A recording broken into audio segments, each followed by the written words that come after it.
घर की औरत थकती तो बहुत है पर जताती नहीं, क्योंकि वो थक कर बैठ गई तो घर रुक जाएगा। वो सिर्फ घर को मैनेज नहीं करती बल्कि नेक्स्ट जनरेशन को भी मैनेज कर रही है। That is the children of the family, वो भी without salary but still she is working. So hello friends, welcome back. मैं हूँ रजनी और आज दिन है सर्दियों में धूप का। जिन लोगों को सर्दी बहुत लगती है उनके लिए धूप तो मानो अमृत है, मेरी तरह। पर इसका मतलब ये नहीं कि मुझे सर्दियाँ पसंद नहीं, सब पसंद है, बस थोड़ा थोड़ा। पर सर्दियों में कुछ भी एक्स्ट्रा नहीं हो पाता, उस पर बच्चों के एग्जाम, फिर छुट्टियों में घर जाना, इन सब में मैं फैमिली में ही पूरी खो जाती हूँ। पर अब आती हूँ वापस अपनी दूसरी दुनिया में, मतलब आप, मैं, कैमरा और यूट्यूब। तो आज के दिन को थोड़ा प्रोडक्टिव बनाते हैं। कुछ tips for daily routine and home management की होंगी, साथ में मैं कुछ किचन के लिए यूजफुल DIY भी बताऊंगी, तो वीडियो को एंड तक जरूर देखिएगा। अब दिन की शुरुआत करेंगे तो खाली पेट तो करेंगे नहीं, तो सबसे पहले मैंने कुछ दाल सोक कर रखी थी तो उनको मिक्स किया है। साथ में जो भी वेजिटेबल्स आपके पास हो उनको आप चॉप करके इसमें डाल सकते हैं, क्योंकि घर मैनेज करना कोई छोटी बात नहीं है। फुल एनर्जी चाहिए, जिसके लिए फुल प्रोटीन एंड फाइबर युक्त खाना खाना पड़ेगा, क्योंकि घर मैनेज करते करते ना हम लेडीज अपने आप को ही भूल जाती हैं, अपने ऊपर ध्यान भी नहीं देती। जो बचा कुचा होता है वही खा लेती हैं। पर इस बचे कुचे में भी कुछ ऐसा ढूंढो जो आपके लिए हेल्दी हो, आपको फुल एनर्जी दे पूरे दिन काम करने की। तो एक हेल्दी सा चीला बनाया था, इसमें मैंने सूजी डाल के इसको थोड़ा देर रख दिया था ताकि वो सूजी सोक हो जाए और क्रिस्पी सा बने, क्योंकि हेल्थ के साथ साथ हम टेस्ट का भी ध्यान रखेंगे। इस तरह का ब्रेकफास्ट बनाना मुझे बहुत इजी लगता है। जो भी आपके पास सब्जियां अवेलेबल हो उनको चॉप करके डाल दीजिए, कुछ भी नहीं करना है। साथ में आप ओट्स, बेसन, दाल सोक करके कुछ भी डाल सकते हैं, तो बढ़िया सा हेल्दी सा चीला बनकर तैयार हो जाता है। पिछले कुछ दिनों में मैंने एक क्विक सा मिर्च का अचार भी बनाया था, तो वो भी आपके साथ शेयर करूंगी। उसके लिए मैंने मिर्च सुखा दी है कट करके, बिल्कुल बीच में से चीरा लगा के। और ये प्लांट ना मेरी तरह इसको भी सर्दी को ज़्यादा ही लग गई है, बेचारा मुरझाया सा हो गया है, पत्ते पीले पड़ गए हैं, तो इनकी थोड़ी सी कटिंग कर दी है, क्योंकि पीले पत्ते थोड़े अच्छे नहीं लगते। और इन पत्तों को ना मैं कभी फेंकती नहीं हूँ, इन सबको इकट्ठा करती रहती हूँ, सुखा कर इसी में डाल दूंगी प्लांट्स में, जो खाद का काम करेंगी। मेरे साथ एक बड़ी प्रॉब्लम है, मैं करने कुछ हूँ, साथ में कुछ और करने लग जाती हूँ। जैसे पाइप लेने गई थी प्लांट के लिए, तो साथ में मुझे ये लकड़ी के पीसेस दिख गए, तो सोचा चलो इसका कुछ बनाया जाए, तो आपके साथ शेयर करती हूँ। तो इन वुडन पीसेस को लेकर आई हूँ और कुछ एडजस्ट कर रही हूँ कि क्या बन सकता है। इस तरह से मैंने इनको एडजस्ट कर लिया है और इसको मैं पीस को कट करके यहाँ पर जोड़ूंगी, क्योंकि ये वाला जो पीस है वो छोटा पड़ रहा है। देखिए इस तरह से साइज सेम साइज का नहीं हो रहा था। इसके लिए मैंने मेजरमेंट टेप लिया है और पेंसिल लिया मार्क करने के लिए, और साथ में इसको कट करने के लिए मैंने लिया है ब्लेड, इन वुडन पीस को कट करने के लिए। उसके बाद मैंने 4 इंच पर मार्क किया है, क्योंकि मुझे 4 इंच का एक पीस चाहिए। तो एक वुड पीस में से मैंने इस तरह से मार्क कर लिया, और बाकी सब पे मैंने लिख दिया है कि किसको मैंने कहाँ पर सेट करना है, ताकि मैं भूल ना जाऊँ और वापस सेट करने की ज़रूरत ना पड़े। तो अब इस तरह से मैंने पकड़ के कट कर लिया है, ताकि सेफ्टी भी हमारे ही हाथ में है। तो इस तरह से मैंने पीस कट कर लिया है, और अब दोबारा से इनको एडजस्ट करके देखेंगे कि कौन कहाँ पर आ रहा है। इस तरह के अगर आपके पास भी पीसेस पड़े हैं तो उनसे कुछ ना कुछ बन जाएगा। मैं जस्ट एक आइडिया दे रही हूँ, मैं ये नहीं कह रही कि आप एग्जैक्टली बनाना, बट आप एग्जैक्ट भी बना सकते हैं। बहुत ही अच्छा और बहुत ही बढ़िया चीज़ बनकर निकल के आई थी। इसको ठोक पीट कर हमने इसको सेट कर लिया है, और इसमें बहुत पतली वाली कीलें लगाई हैं मैंने, ताकि आराम से जाएँ। और क्योंकि हमें इतनी ज़्यादा नॉलेज तो है नहीं, पर फिर भी थोड़ा बहुत काम कर लेते हैं, तो उस हिसाब से मैंने इसको बना लिया है, जो बढ़िया से सेट भी हो गया था। वैसे देखा जाए तो कोई मैंने मेजरमेंट सोच के नहीं की, बस जिस तरह से पीसेस मेरे पास अवेलेबल थे उस हिसाब से ही मैं कुछ भी करती रही। अब फाइनल जो प्रोडक्ट बन के आएगा, फाइनल चीज़ जो बन के आएगी, उसके अकॉर्डिंग आप समझ पाएंगे कि क्या चीज़ बनी है। और आपके पास जिस तरह से अवेलेबल हो कोई भी वुडन पीस, उससे इस तरह का आप DIY बना सकते हैं। इसमें मैंने दोनों सेटअप को आपस में जोड़ा नहीं है, ताकि मैं इनको अपने अकॉर्डिंग एडजस्ट कर सकूं। जैसे कि यहाँ पे मुझे 2 रखने हैं तो 2 रख सकूं, एक रखना है तो मैं इसे एडजस्ट कर सकूं, स्पेस भी कम लेगा ताकि। तो फाइनली जो प्रोडक्ट बना है, DIY बना है, वो ये है। अब प्रॉब्लम ये आई कि ये रखने के लिए तो बढ़िया था, पर ये जो दूसरे वाले डब्बे थे ना, ये थोड़े से बड़े थे। अगर मेरा ये वुडन पीस थोड़ा सा बड़ा होता ना, तो ये बहुत ही बढ़िया चीज़ निकल के आती और अच्छी भी लगती और ज़्यादा। पर मेरे पास जितने पीस अवेलेबल थे, जिसके हिसाब से मैंने इनका यूज़ कर दिया है, तो बढ़िया बन गया है। तो आप भी इस तरह से बना सकते हैं। अगर आपको पसंद आए तो लाइक ज़रूर कर देना।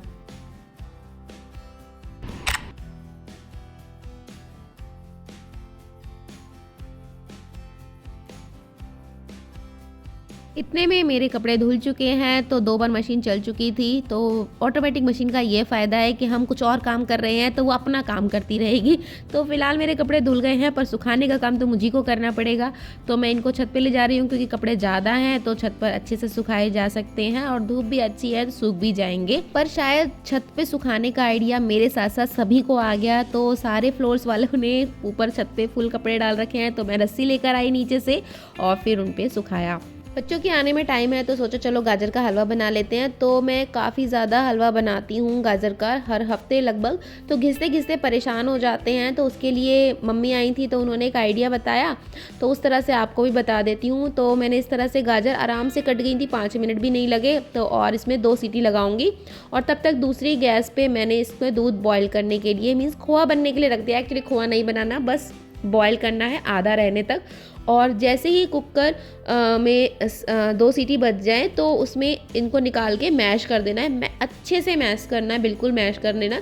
और इसको आप दूध के अंदर ही डाल देना कढ़ाई में, और इनको कुछ नहीं करना है। देखिए थोड़ी थोड़ी टाइम बाद आप चलाते रहेंगे ना, ये बिल्कुल ऐसे लगेंगे जैसे आपने कद्दूकस करी थी। बिल्कुल टाइम नहीं लगा, आपका एक्स्ट्रा मेहनत नहीं लगी और बहुत ही क्विकली ये बन भी जाता है हलवा। और हाँ, गाजर बॉईल करने के लिए मैंने उसमें थोड़ा सा दूध डाला था और चीनी की जगह मैं शक्कर यूज़ करती हूँ। और देख सकते हैं फाइनल लुक हलवे का, ये बिल्कुल वैसा हलवा बना है जैसे आप गाजर घिस कर बनाते हैं ना, वैसे ही बना है। आप भी ट्राई कर सकते हैं क्योंकि सर्दियाँ और गाजर अभी गई नहीं है। या फिर नेक्स्ट टाइम के लिए आप सेव भी कर सकते हैं।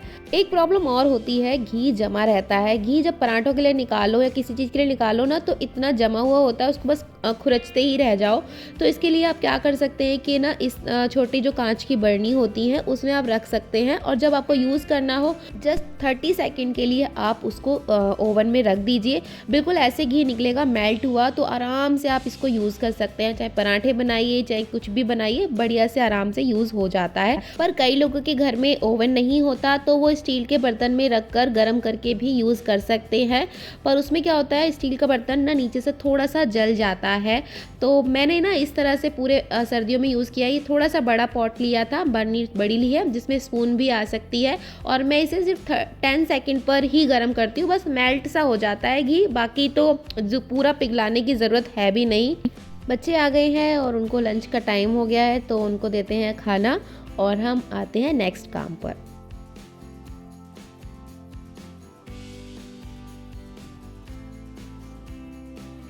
अब बात घी की चल रही थी तो याद आया कि मलाई पूरी भर चुकी है डब्बे में, तो सोचा कि घी बना लेते हैं, साथ साथ कुछ और काम भी करते हैं।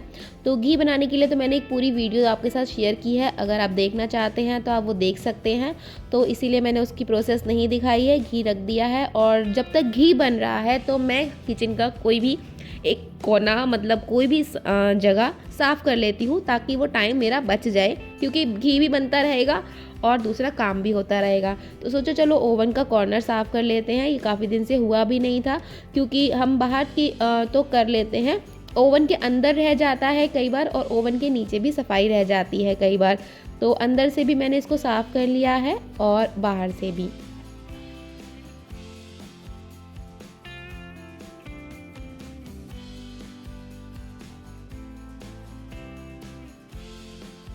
ओवन के ऊपर का कपड़ा थोड़ा गंदा हो गया था तो उसको चेंज कर देते हैं। मैं वाइट कलर मुझे पसंद आता है, तो इसलिए मैं इसे वाइट बिछा कर रखती हूँ पहले भी, और अब भी मैंने वाइट ही बिछाया है। तो ये सब मैंने बस थोड़ा सा डेकोरेटिव बनाने के लिए, क्योंकि इसमें थोड़ी सी पॉजिटिव एनर्जी आती है प्लांट लगाने से। अब जो सुबह मैंने मिर्ची सुखाई थी उसको बीच में से हाफ़ किया था, और मतलब एक मिर्ची से मैंने 4 पीस कर दिए थे और उनको सुखा दिया था। तो वो मिर्ची ले आए हैं और उनसे कुछ बनाते हैं, मैं दिखाती हूँ। बहुत ही क्विक सी बनने वाली रेसिपी है, और जो मैंने पूरी सर्दियाँ बनाई हैं, और बहुत ही बढ़िया बना है। इनको पहले तो चॉपर में चॉप कर लेंगे, रफली सा चॉप करना है, बहुत ज़्यादा पेस्ट नहीं बनाना, ना ही बहुत बड़ी बड़ी रखनी है, मीडियम सा रखना है। और थोड़ा सा हमने अदरक ले लिया है, इसको छील लिया है, और इसको भी हम चॉपर में चॉप कर लेंगे। एक्चुअली होता क्या है ना कि मेरे हस्बैंड को ना मिर्ची थोड़ी तेज़ चाहिए और मेरे बच्चों की वजह से मिर्ची कम डलनी पड़ती हैं, तो इसलिए वो मिर्च ना हमेशा एक्स्ट्रा लेकर बैठते हैं। तो उनके लिए थोड़ा सा सोचा कि कुछ बनाना चाहिए, तो बाकी मैंने थोड़े से लहसुन भी डाले हैं, तो उनको भी रफली चॉप कर लिया है इसी तरह से। तो अब मैंने डाली है मिर्ची, अदरक और ये हो गए लहसुन।